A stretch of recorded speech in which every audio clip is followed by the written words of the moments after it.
Namaskar everyone. Today we will going to study about Introduction to Python. Now before that, you already know that the high level language is going to be used to program the computer. Now what is this programming a computer means? Programming computer means that suppose if anybody wants you to complete any task, so they will give you the set of instructions how to complete the task, and they will let you know what other things you required, and then they will tell you the final output what they are expecting from that. So basically the computer language is also work on input, process and the output. Means you need to consider what input you need it while doing any task, and what process you have to apply, what formula you have to apply on that, and afterwards you need to know what will be the outcome of your particular program. So now the modern computers can follow the general set of operation which are called programs. In simple words, we can say that the program is a sequence of instructions that will specify how to perform a computation or how to perform the task. These programs helps the computer to perform a wide range of a task. So we will now going to study about the high level language known as Python. So in this chapter we will only going to learn about the basic of Python. Now Python has been considered as the most powerful high level programming language. Now why it is being considered as the most popular and why we are studying these kind of a question maybe come up into your mind. So Python is basically a simple programming language from all other high level language which is used to code for the computer programs. Now Python is very simplistic, it is easily understood by the everyone. Who created the Python now? The Python has been created by Guido van Rossum when he was working in CWL. Now what is a CWL? CWL is the Centrum Wixton and Informatia, which is a national research institute for mathematical and computer science in Netherlands. Now, the Python was released in 1991. In the year 1991, it is the high-level language as C, C++, and Java. The Python, some feature of the Python make him very popular, make him stand out from the other high-level language. That feature of Python is it is to learn the general purpose programming language. Means the language which we are going to see in further this chapter. You will study. You will see that is it is a very general purpose language which is we use to code the Python. Now it is a platform independent programming language. What does it mean? It means it can be used on any machine in any operating system. It is very simple syntax. Python is again a case sensitive language. You have to remember in small letter or in big capital letter you have to take care of these things which is called case sensitive language. Now it is an interpreted language. Interpreted language means it needs interpreter to convert into binary to human readable and human readable to binary.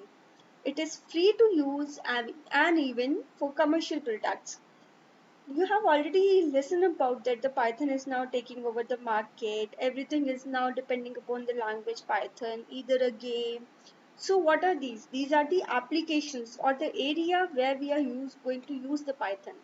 We will going to use the Python to build a website, develop a game, program a robot, perform a scientific computation, develop the artificial intelligence. Fine. Now to work with the Python, you have to first install the Python environment into your computer. Now for installing a Python, you have to you have to go to the you have to go to the python.org website. Here you will find, suppose you have to search for the python.org downloads. Okay, when you go on the site will appear like this. Just a minute, this one. Fine. Now for installing a Python, for this chapter we were working with the version 3.7.0, but now we are already have 3.9.0 version. which is just came in 5th October 2020 only. Now for downloading the 3.7.0, you have to come to the down of the page. Now here you will find the release versions and the download also. So you have to go to 3.7.0. Look for the 3.7.0. In this you will find it in somewhere in 28 July, I think, or 27 July. I think we have missed something. No issue.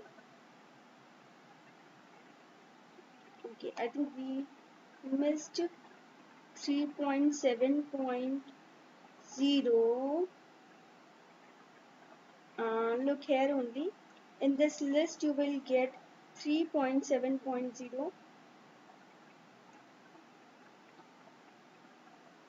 Here, June 27. Now you have to click on this download button. When you click on this download button, it again take you to one other web page.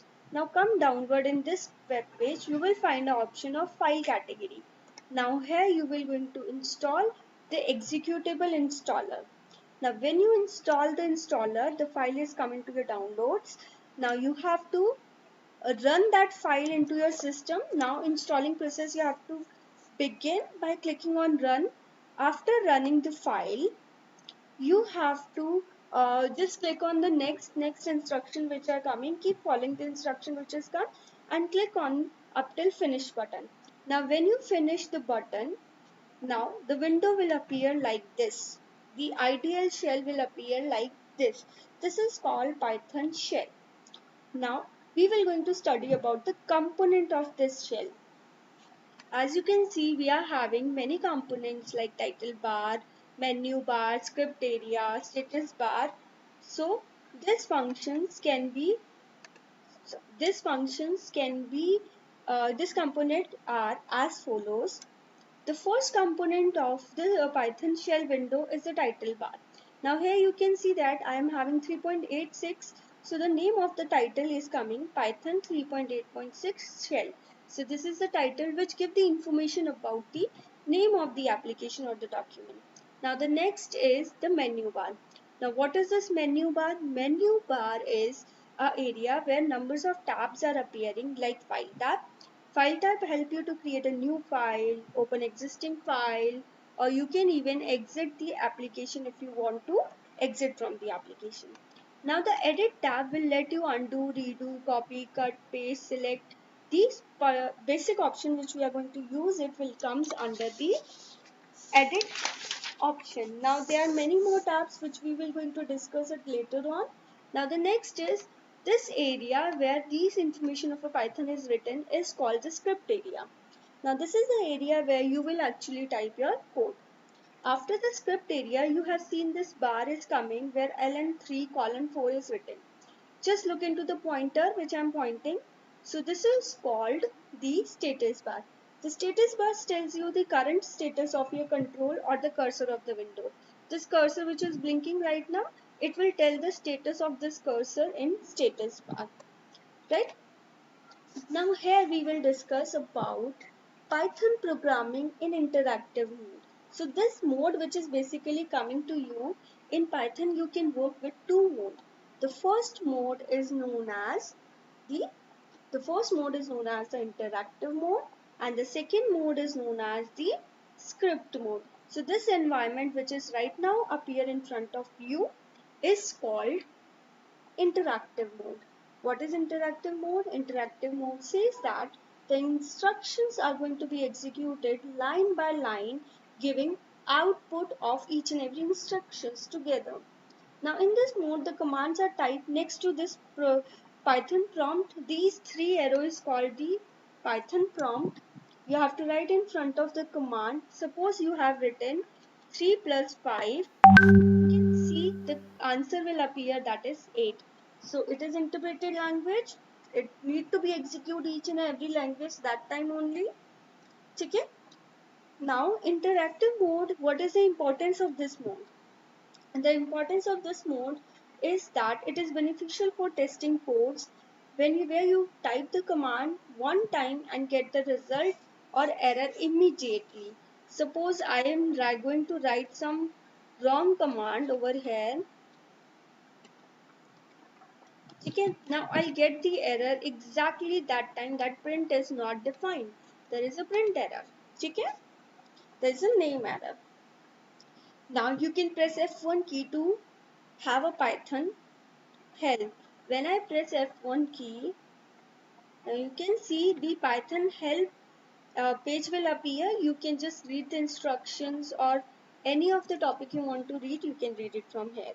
Now, what is the use of interpreter?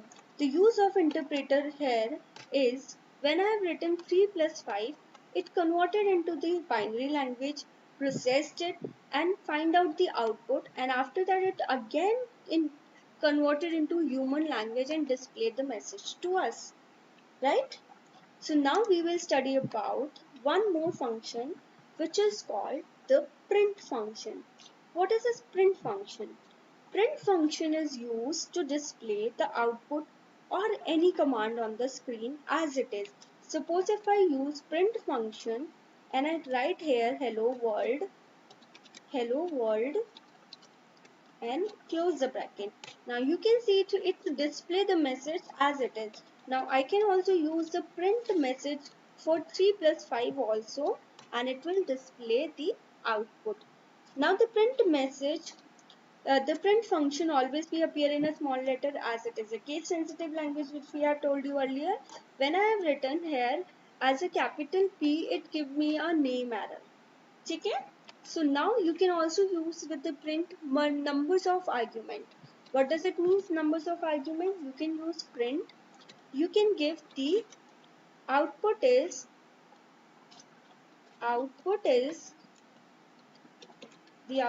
equals to comma. You can separate the numbers of argument with the help of comma, bracket close. Now here the output is equals to, so means whatever coming in inverted comma is going to be read as it is, whereas which are coming without inverted comma, the processing will going to be done on it. Okay? Now what does this IDLE means? IDLE means integrated development and learning environment, which executes the instruction one line at a time. Okay? Now I can use this IDL environment as a calculator. I can write 3 into 5, the answer will appear 15. I can write all the instructions which I am writing in calculator. I can use this as a calculator. Fine. So this is all about up till input function. Now in our next module, we will going to study how to work with the script mode. For up till that, do practice of whatever I taught you right now, how to use interactive mode, how to use the print, and do take care of yourself. Thank you very much, everyone.